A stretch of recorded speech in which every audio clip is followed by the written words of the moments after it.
Dobrodošli u novo izdanje Nutriskopa. Govorimo o intermitentnom postu u vrijeme poslije blagdana kada je svima, vjerujem, na pameti onaj višak kilograma koji se uspio nakupiti za vrijeme nove godine i blagdana. Dakle, kako primijeniti intermitentni post i prije svega što je to intermitentni post, saznajte u nastavku.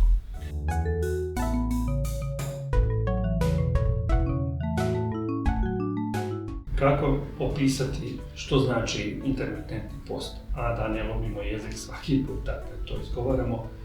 Dakle, počnemo od značenja riječi intermitent. Ono dolazi od riječi intermisija, što znači prekid. Dakle, govorimo o prekidanom postu, najpreciznije riječi prekidanje. Kada tako jasno i jednostavno kažemo, onda je razumljivije kako ga treba primjenjivati. Pitanje je samo što prekidamo. Dakle, da li prekidamo hranjenje ili prekidamo post. Dakle, ne prekidamo post, nego prekidamo hranjenje.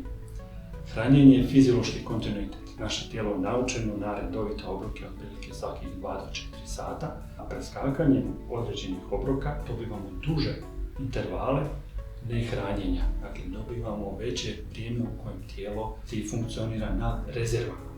Postoji nekoliko načina intermitentnog, odnosno prekidanog posta, ali je važno zaokružiti i shvatiti da mi prekidamo hranjenje, dakle ne post, nego hranjenje, ovisno o tome koliko je dugačak period tog nehranjenja, prema tome se i zove određeni način posta. Dakle, možemo reći 16, 8, možemo reći 24, 12, dakle o tome koliko pauziramo od hrane ovisi naziv i način primjene intermitentnog